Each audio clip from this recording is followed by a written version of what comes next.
Hello, my name is Daniel, and this is the Engineering Success Podcast, episode 41.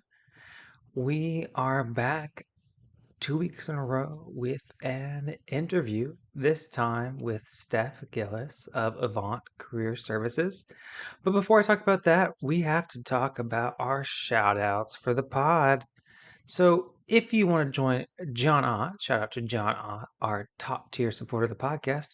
In supporting the podcast, you can contribute to the podcast either on our Patreon or on our Spotify for podcasters link down in the description box down below. $10 a month gets you a shout out at the beginning of every single episode for your name, your business, your favorite career quote, anything safe for work, honestly. You can get it shouted out at the beginning of every single episode. It's very affordable and it'll get you to all of my listeners at the beginning of every single episode of the podcast for as long as you've been subscribed. So all the podcasts that they get created while you're subscribed. Thank you, John, for your support. But yeah, we have a really fun interview coming up with Steph Gillies of Avant Career Services. She's an expert at helping her clients craft their career story and land the jobs that they want. And I am really excited for you guys to listen to this interview. Her and I had a blast filming it, and we talked a lot about personal branding, which is a topic that Luke and I talked about in a previous episode of the podcast. But why not talk about something this important just once? Let's talk about it more than once. And why not bring in somebody that is an expert on the concept? So, anyways, I'm really thankful that Steph joined us for this episode of the podcast. And hopefully, you get an ad, and we'll get you right after this break. Thanks.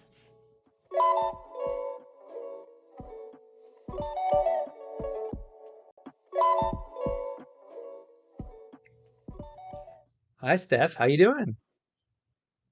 I'm good. How are you? Good. Well, thank you for coming on to the podcast today. I'm so glad that you and I had the opportunity to meet through the online, what's the name of that group that we're in? It's Podcasters Connect. It's such a cool and phenomenal group. How long have you been a part of it? I've been a part of it for about 4 or 5 months now, and I've met quite a Yeah. few really cool people for sure. Yeah. So speaking of cool, what kind of cool stuff have you been up to today? I was just working today. I am up actually applying to be a volunteer for a local TEDx event here in Calgary, and so I was filling out my volunteer application for that. So That's cool. You're gonna speak? I applied to speak, so I guess we'll see. Yeah, that's so cool. The TED concept is just such a fun concept. I've always dreamed of being a TED Talk person. So I've been doing Toastmasters for like the last 5 years, Mm, thinking maybe one day I'll be a good enough speaker to do a TED Talk. That's so that's a dream of mine. So I hope that you get to do that because that would be really exciting and you could live my dream vicariously for me. yeah, I mean, if you're doing a podcast, you must be a pretty good speaker. So I say that I do it to work on my speaking, and it's working. yeah, It's making me better. that's awesome. Sweet. So what had played just before this is that I will have given you an intro and I would have talked about how awesome you are and how wonderful our interview was. But I want to kind of talk a little bit about your background, if that's okay with you. I want to know how you got into what you're doing now. So you have your Bachelor's of Social Work from the University of Calgary. So you're from Canada, Hmm. which is really cool Yeah. for me because Canada's much cooler, literally, than the United States.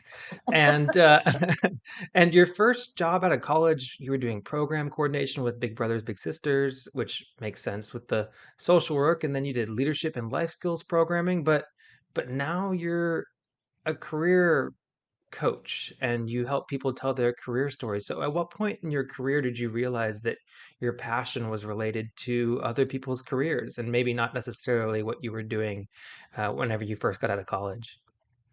Well, what's not listed on my LinkedIn profile is that between the ages of 18 and about 26, I had 32 jobs in Oh my 15 gosh. years. So I got really good at applying for jobs. I got really good at getting jobs, doing interviews, and all that kind of stuff. And so what I found was that I liked it so much that I started helping my friends and family with their resumes. I started helping them with their interview skills. And then I got certified as a resume strategist about 8 years ago. But then I was just, I was in my nonprofit job and I was happy doing that. So I just kind of didn't really do very much with it. But then when the pandemic hit, I was laid off of my job. And so I had a decision to make. I was like, do I, go back into the nonprofit world that I didn't completely love? Do I follow a passion and start a business, which is something that I've always wanted to do? And so I decided to jump in, and that was 2 years ago, actually in 2 years ago, that I started full time in my business, and here I am 2 years later, and that's kind of how I got started. That's so cool. I think it's so would you would you look at back on that? Would you say that that's been a blessing for you getting to kind of pursue the thing that you care about the most? Yes, absolutely. Yeah, I would have never quit my job to start a business because it's just so much more secure to be in a job, and it just Yeah. feels like a safety net even if you don't love it. And so it was kind of forced upon me. And so I'm lucky enough that my husband was supportive. And so when I jumped in, it was a really exciting time for me. That's awesome. I envy you. I envy you as somebody that has a job, and I Yeah. spent all day today. I woke up at 4:45 in the morning, and then I drove an hour out into the middle of nowhere, and then I worked for 10 hours, well, 11, 10 and a half, 11, Mhm. 11 hours, and then I drove an hour and a half home, and now I'm here doing the thing that I love the most, with you. Yeah. For my business that makes negative dollars, I definitely envy you in your ability to have an actual business and not all the other things that I have. It was definitely really challenging to jump in, but it forced you to grow really fast because I had nothing else to do during the day except grow my business. So Yeah. it had good things and bad things for sure about it. Yeah. So let's talk about that a little bit. So your business is called Avant Career Services. So what does Avant Career Services do? I help people write their resumes and cover letters. I update people's LinkedIn profiles because LinkedIn is a game changer in the job search space. And then I help people with like job search strategy coaching, interview coaching, salary negotiation, anything that they need to help them get back to work quickly. Yeah. That's well, as you would know, as somebody that had to get back to work quickly 36 times. That is Yeah. that is an interesting anecdote. And I'll tell you that honestly, I think that if it may, well, you're the pro here at LinkedIn, but for me, I'm like, wow, she had 36 jobs. If I saw that on your LinkedIn, I'd be like, okay, this is the woman I need to go to now to learn how to apply for jobs. That's so cool. So you talked about LinkedIn and what this video will be titled, or this podcast episode, depending on how people listen to it. The main concept that we're talking about is our personal brand, and I know LinkedIn's part of that, and we'll get into that. So, again, the main topic of our video is personal branding. So, how does all of those things come together that you described into a personal brand? What is a personal brand, and why is it important for somebody that's listening to this podcast or looking for a new job to know what their personal brand is, especially for my audience in engineering? Hmm. For sure. So a personal, like just like we think of a business brand. So you think of maybe like a big box store has a specific color, they have a brand, they have a product that they sell, and everyone kind of knows what that is. And so it's just the same when you're thinking about your job search, you're actually the product that you're trying to sell. So even everyone says, sales and marketing is only for business, but it's actually not true. All job seekers need to be in sales and marketing because their product is themselves. And so you need to create that brand that's consistent online with what your goals are and your dreams are. So everyone's personal brand will be a little bit different, even if you're in the same industry like engineering or whatever your industry is. Your Mhm. personal brand is personal to you and what your goals are, what you're trying to achieve with your career. And so you want your personal brand to reflect where you want to go. What I find a lot of people will write their personal brand based on where they are now. So they might write like, explain what they're doing, what their current job is. But what I encourage people to do is write towards where they want to be. So like if you want to be on that next step, if you want to be a manager, then you need to gear your information towards like showing your skills in the managerial space. And so just really deciding on what that future is, what that next step is for you, and then gearing your personal branding and all your resume, your cover letter, your LinkedIn profile. And then that will also trickle over into your interview skills, and when you're asked questions, when you meet people at a networking event, Mhm. that will all kind of come together, and you'll be able to speak about yourself in a way that you feel more confident doing so. Yeah. So is a personal brand like I'm going off script, like a philosophy, or are there the tangible elements that go into a personal brand? Because you talked a lot about like, what you communicate, but like what are those elements of the personal brand? So the personal brand is really all the collateral that you kind of show online that you want hiring managers to see about you. Okay. So I do have some clients who will create a website that reflects, their accomplishments, maybe things that aren't appropriate to have on a resume, or maybe if they've done some really cool projects that they want to showcase, they'll have a website that they can direct people to so they can see more information. So, but it really is your resume, your cover letter, your LinkedIn profile, and any of that other marketing collateral that you want to share about yourself. So, whether that's a website, recommendations on LinkedIn, different things like that. Yeah, that makes sense. So whenever somebody comes to you to build that personal brand, what kind of process do you go through them in helping them understand what's relevant to them whenever they're trying to present their personal brand? hmm The first thing to know when you're starting to create your personal brand is you need to know kind of what those goals are, like your career clarity, where you want your career to go, what your next step is. That's super important first step before you can really create an effective personal brand. And so once people have a little bit of clarity, I speak with them. I spend an hour with them to get to know their background, to talk about their goals, what jobs they're interested in applying for. And then we go through their previous experience and talk about the different skills and the accomplishments that they've done in those roles that reflect towards the jobs that they're looking to now. And then those are the things you really want to highlight. So, like, for example, if you're looking at someone who's in an entry level position, they had like a couple experiences entry level, but now they're looking at that next stage. You don't want to write your resume. You don't want to be talking about or sending the message about all the entry level tasks you did. Like, Yeah. I've read so many resumes that say like assisted my supervisor as needed. Like, that's an entry level job description. You do not need to include that. So just leveling up the language so that it meets the expectations of the person who's going to be hiring for that next stage in your career.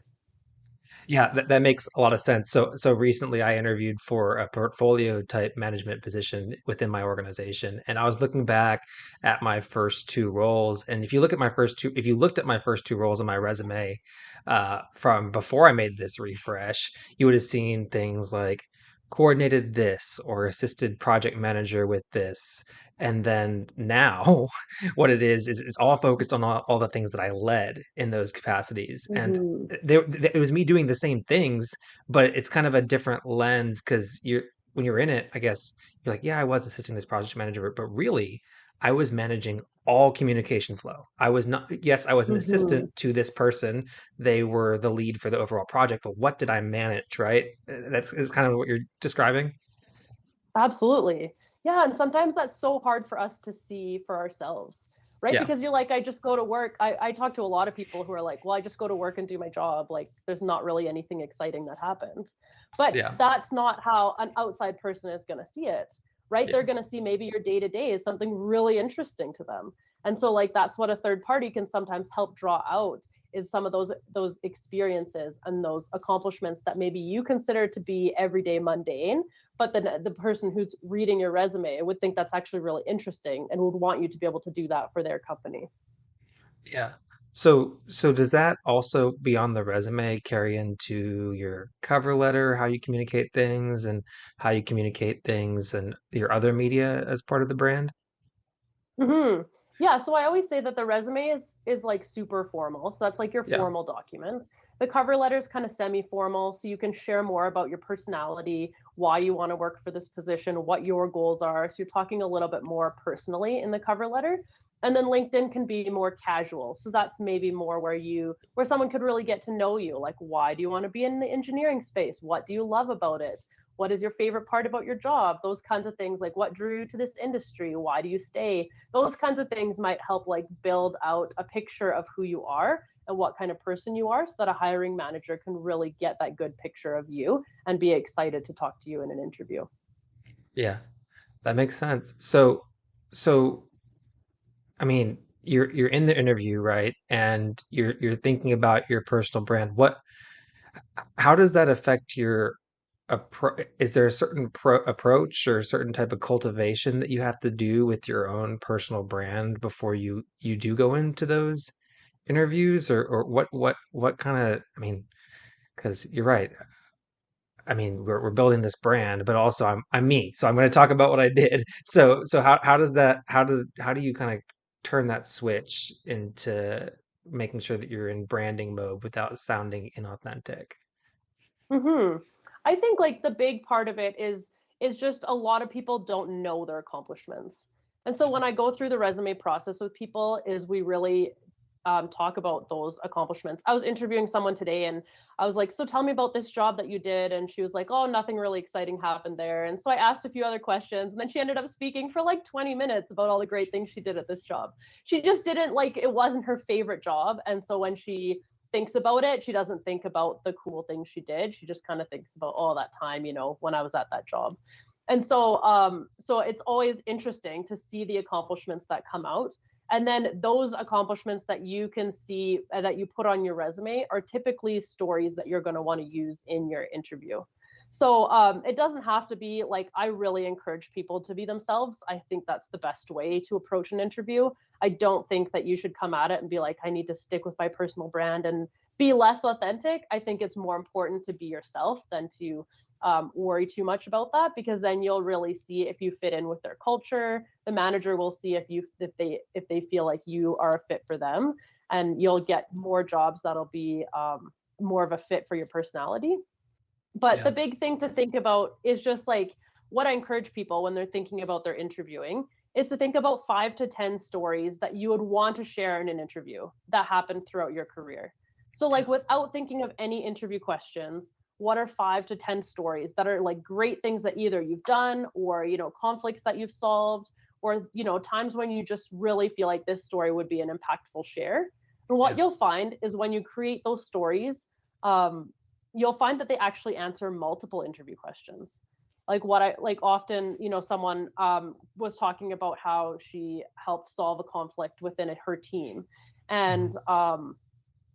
you that could be like problem solving, that could be solving conflict between coworkers, that could be leadership. Like, there's just so many competencies that one story could speak to. And so when you're able to prepare these stories, you just come into your interview way better prepared than when you don't have them ready.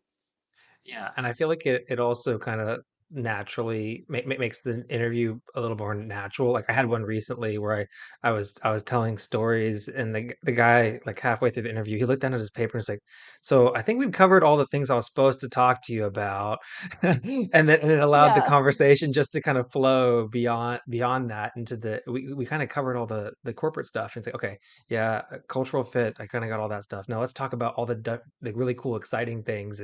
And you're right, having those stories prepared then allowed me to tell even more stories that Hmm. allowed me to show myself even stronger, which Right. is, I think, another side effect of already knowing those stories, because it's not necessarily like a call and response anymore. It turns more into a conversation, and because you have those stories and you're controlling the conversation, then you get to kind of control your branding message throughout the whole thing as well. Yeah, absolutely. Yeah. So speaking of being authentic, I I don't know if you know that I have a bit on my podcast where I watch people's posts on LinkedIn and I react to some of them because some of them are a lot. So I'm curious, what kind of engagement do you encourage people to have on LinkedIn whenever they're promoting their brand? Are there metrics? Is there types of involvement, types of groups, types of interactions that you encourage people to have and focus on whenever they're promoting their brand? I think that the biggest thing is to be authentic to yourself. A lot of my clients don't post. because they just don't feel like that's something they want to do. If you have something, if you like, the biggest thing is, if you want your profile to be seen more, is you need to be posting, and then you need to be commenting on other people's posts. So that's how you're going to start to see more engagement, more people following you, more people finding your profile. But I also have a ton of clients who populated their LinkedIn profile and they don't do anything with it, and they just, recruiters reach out to them because they have a really good profile, and the recruiters will reach out and say like, hey, I noticed your profile. Are you open to any positions? And so it really goes either way. It really depends on how active you want to be in your job search and how much time you have.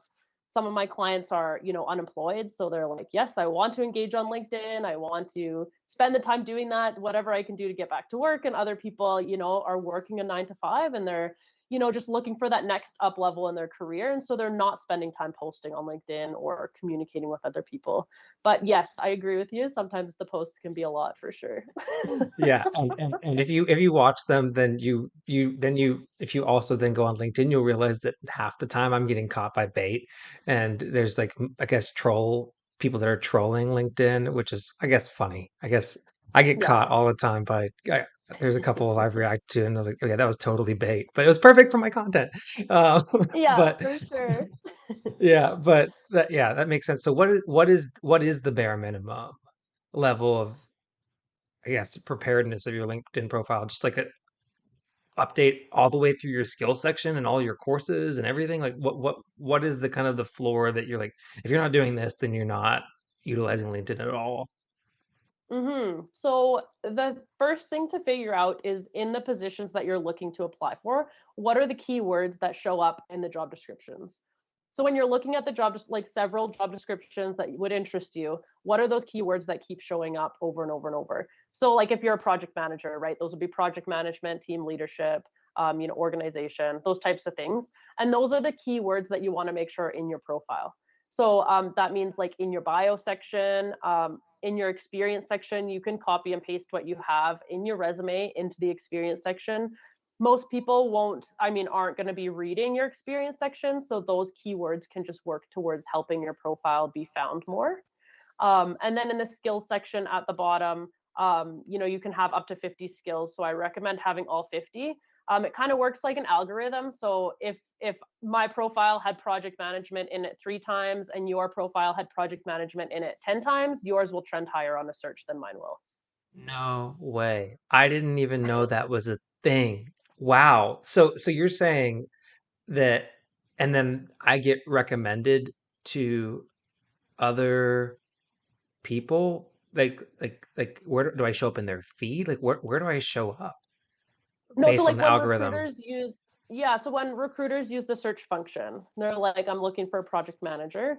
They'll type that in the search. Like they have a special like recruiter side of LinkedIn, but they'll type like project manager in the search function. And so then people whose profiles say project management in them or whatever will show up, like more populated profiles.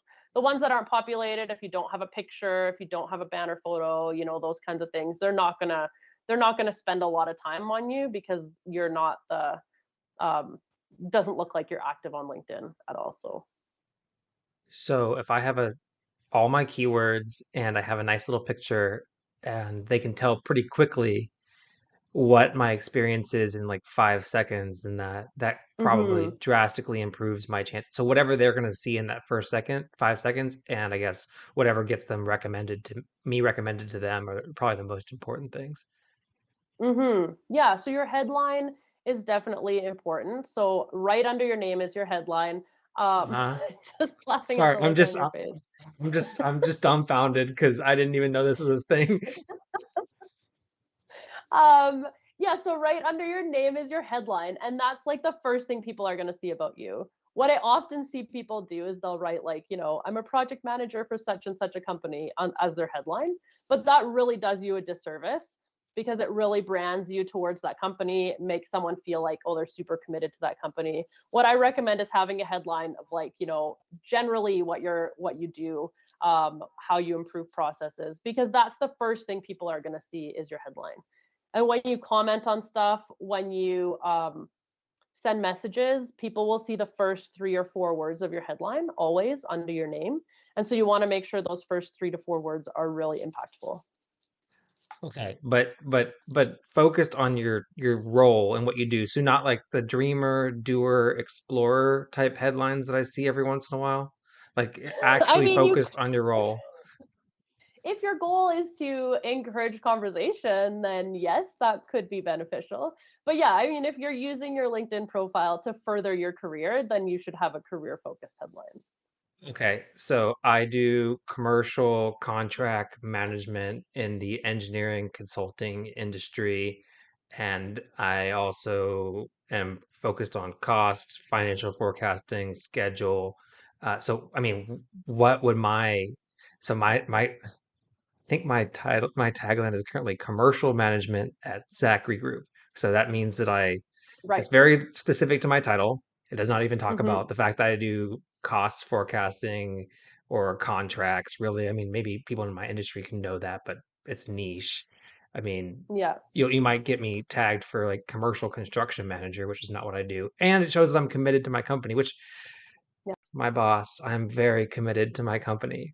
But so if in the instance that but in the instant, dear boss, I'm very committed to my company. No, wait, he's a listener to the podcast. Shout out to you. Um, anyways, what would my tagline be? Well, I think like just to quickly touch on what you're saying about your boss, if you like people who are changing their headline to not be reflective of their company, I don't think is a hit on their company at all because I Yeah, really believe that everyone needs to keep their options open. I mean, people are getting laid off left, right, and center, especially in the States. yeah. Like 3,000 layoffs at 3M like last month. Like it's crazy how much layoffs are happening. And so you Mhm. always need to keep your options open no matter Yeah. what. So he needs to keep his options open. But your headline should be I would put it something like, I mean, you're putting me on the spot, but like what I would think of is like driving cost efficiencies for engineering or whatever construction companies. And then Yeah. after that, like your job title doesn't have to be the first thing that you put Yeah. on your title. So if you're driving cost efficiencies or you're driving whatever, I don't know what it specifically is, but Contract then performance. that's the Yeah, yeah. first thing. Yeah, Right, no, that improving makes contract sense. performance.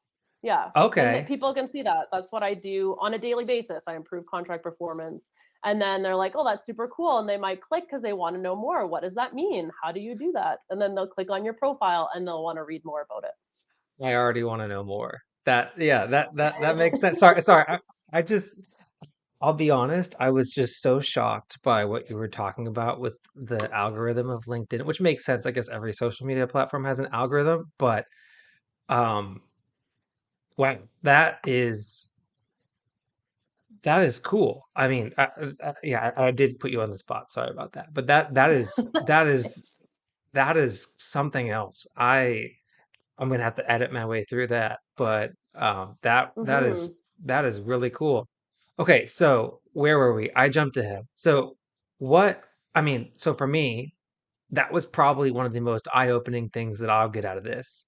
But in your process, are there any other things that just kind of blow people's mind like that are just like things that people should be knowing that about LinkedIn or whatever that people just don't know?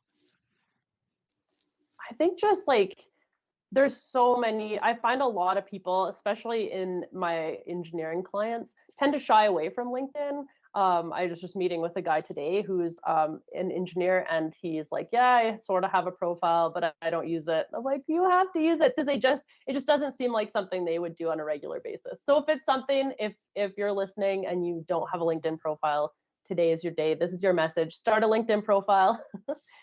Populate it. Just get your name out there. Like that's I mean, you don't have to be checking it all the time. You don't have to be posting. Like, there's no other requirements, but it acts like Mhm. a living resume for people to always be able to see you and find you where you are. So, yeah. Makes sense. So we just talked about me and my own company. So we talked a lot about like external stuff, but so how can somebody like me who's really committed and wanting to grow within their own organization, how does that personal brand play into the way that you market yourself internally. And I know the first thing that I think of is my annual performance and development review cycle, but I'm assuming there's other Mhm. ways you can advocate for yourself outside of cycle as well. Yeah, absolutely. I mean, um when you're out there online, when you're sharing your profile or you're commenting on stuff and you're with a company at the time, you're sharing that company as well. Right? Yeah. So like companies should be appreciative of individuals who are sharing their sharing on LinkedIn, getting out there because they're also representing that company and that company's name is also getting out there as well. So I think, and also just like keeping track of those accomplishments can always be something that can, come back to like be reasons for a raise or be reasons for a promotion or, things that you can come back to. I've had clients who were like, I've been thinking about asking for a raise, but it's just been so hard to do that. And then we go through their accomplishments and we're like, last year you saved the company $1.3 million. Go back to them and say, I want a raise. I saved you $1.3 million. Can you cut me a little bit of that, right? Like, so Yeah. when you can really provide something tangible like that to the company, then it does offer you some additional opportunities that maybe wouldn't have been able to be done before. Yeah. And so one of the things I do is I keep a kudos folder in my inbox where I track like compliments and I track some of my accomplishments Mhm. throughout. But I'm wondering if there's any other daily habits that you encourage people to keep as part of that mindset of tracking accomplishments. Yeah, I think it's just like really making sure you do track it. I find a lot of people will come to me and they'll be like, "Oh, that job was 5 years ago. I don't have access to that information anymore."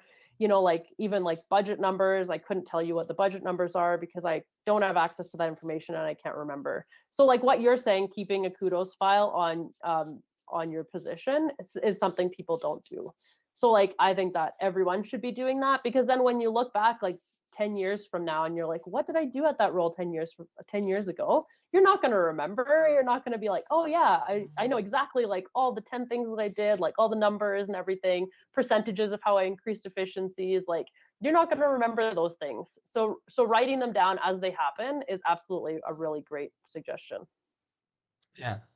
Thanks. I guess I'll say that a lot of this has been generally pretty affirming, but I guess I might not be the typical person that you comes to you. But actually, no, actually, you Hmm. probably get people that also are very career focused and career driven and organizational and intentional about this stuff. But it has been somewhat affirming to hear that, hey, some of these things are things that I'm doing, and I guess I'm doing some things Yeah. right.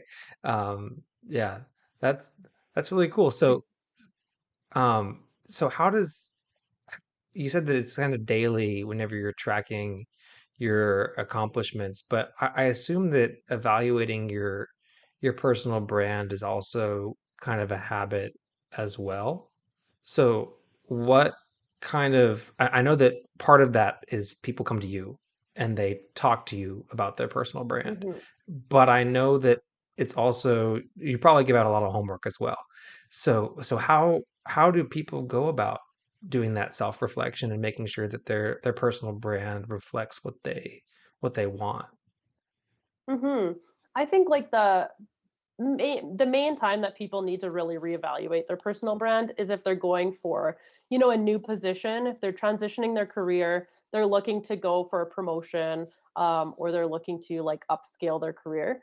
But I mean, the biggest thing, like we were talking about, is keeping that kudos file for sure. That'll be like a huge part of making sure your personal brand stays accurate. But really, I mean, the people that I work with are usually in some form of a transition when they're looking to change their personal brand. And so we're going through, a lot of data that maybe they haven't looked at in a few years or they haven't looked at in maybe 20 years. So that's usually like what I'm kind of helping them with. So I really help people more define their personal brands typically in the process because a lot of people when they come to me just haven't even really maybe applied for jobs in a long time or something like that. So. Yeah, and I feel like that's a very daunting process. So it makes sense that somebody would be, I mean, I would be overwhelmed by that, especially if I didn't already have something cooking. So it makes sense where Mhm. somebody like you would really, really be valuable. So speaking of your value, do you have any examples of some really cool success stories that you've had with people as they've come to you to help them build their personal brand and then again take that next step in their career? Yeah, for sure. I helped this one individual a few months ago. He applied for a job and he got an interview and he got the job. And then he requested for a wage increase based on like a salary increase based on his experience. And so what they did was they took the resume that I had created, they sent it to the CEO. They didn't tell him anything else. They just sent the resume and his desired salary increase, and he got a $20,000 raise based on only his resume. So that was pretty cool. That Oh was my really gosh, neat. that's cool. And that was like right after you got hired? Yeah, like he got the offer letter and he was negotiating his salary. Wow, that's So cool. yeah. And then one That's of my cool. other ones that I really was really fun was this individual was a finance manager and she wanted to transition into the nonprofit world.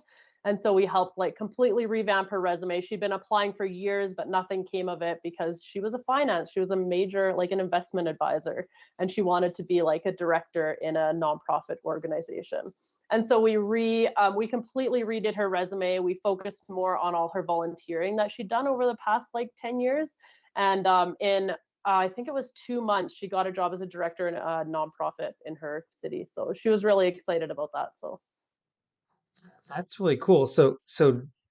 Whenever you focused on different things in her resume, so you I guess you elevated her volunteer experience probably, right? And mm-hmm. then what about her? So I answered a question recently on the podcast where somebody talked about how they kind of didn't completely change, but they slightly modified their job titles to kind of make it more Yeah. industry specific. But I'm wondering if there were any other modifications that you did to her work experience to make it show more relevant on her resume. I'm sure that you rewrote any bullets and Mm-hmm. subtext, but are there any other things that you did to kind of enhance those work experiences on her resume to make it seem more applicable? Yeah, so she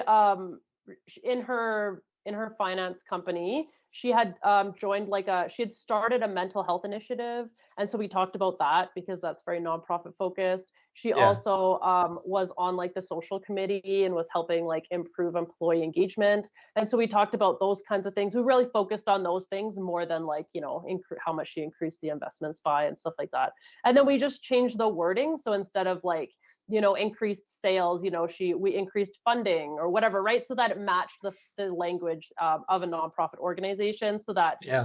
it made sense to them, so it wasn't too confusing for them too. So Yeah, and I think that that's a really good point to make because, right, we often like whenever we're writing, a lot of people when they write their resume, they're writing their resume and they're updating it each time that they change jobs, right? So if you only do mm-hmm, that, then you're going to only be in the mindset that you were in as you were leaving or currently in that old role. So if you're, especially if you're trying to make a career pivot, it would make sense that all your language would have been towards the old industry and it wouldn't have been at all mm-hmm, related towards the industry that you were actually trying to work in. So that's a really insightful takeaway right there.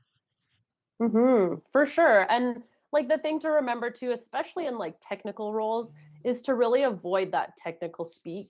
What I find is people who tend to gravitate towards those technical roles will use a lot of acronyms and a lot of words that maybe general people don't know. But you need to think that in the hiring space, there's recruiters who could be reading your resume. They might not be technical experts. They need to be able to read it and understand it.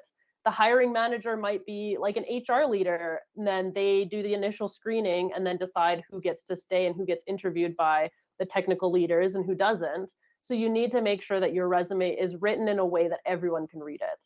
And what I recommend, especially for those in like a technical role, is to just get like a family or friend who doesn't understand your job to read your resume and make sure that they can understand what you're trying to say. Because a lot of times we write it and we're like, oh yeah, this makes so much sense, and then someone else reads it and they're like, no, I have no idea what that says. So just making sure that it's written for everybody. Yeah, that makes sense. I'll say that I am very fortunate to have a wife that knows nothing about the technical jargon and what I do. So I have somebody very convenient. And to test that, recently I asked her if she could tell somebody what I did for work. And she generally described it really well. And when I reflect back, I was like, yeah, that's what I do in the most simplest That's form. perfect. Yeah. That's what I do.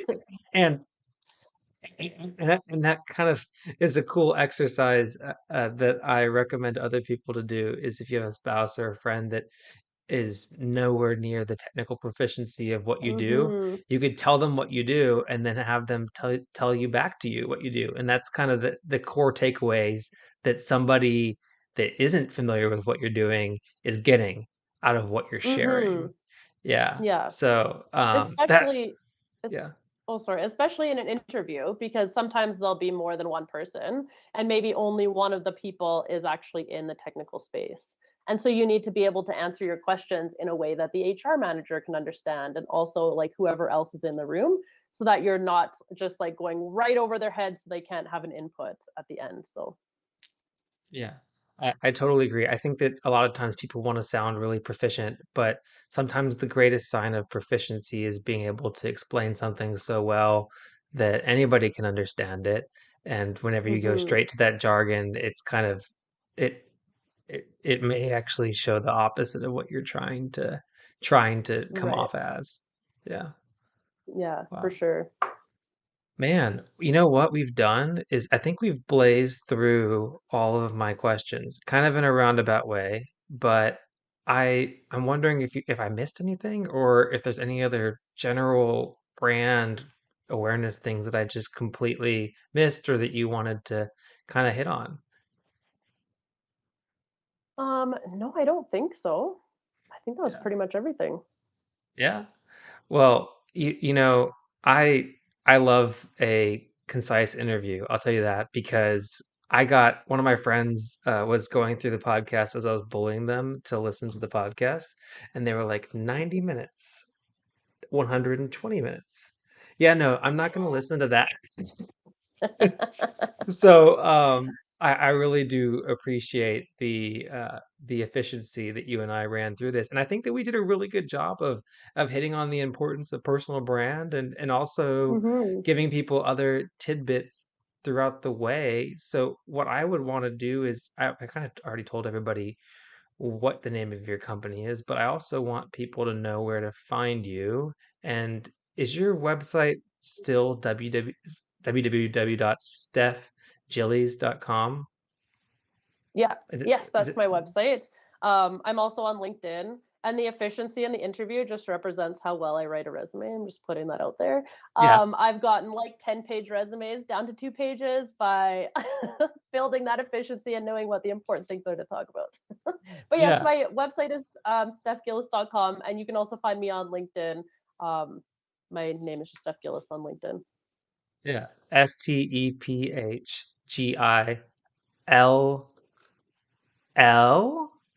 Hmm.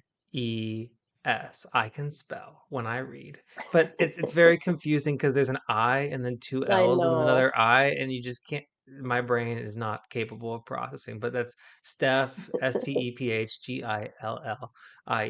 and you are very active on LinkedIn. You and I had a pseudo meet beforehand. Whenever I commented, I kind of co-opted one of your posts on Yeah. LinkedIn, but you're fun to interact with and you're fun to interview. So I just thank you so Awesome. much for Thank your you. time. This has been a blast. I really enjoyed it.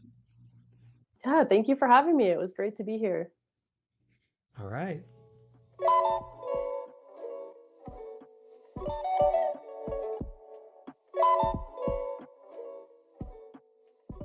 All right. Well, I hope you enjoyed that interview and that time with Steph Gillis of Avant Career Services. I had a blast interviewing her.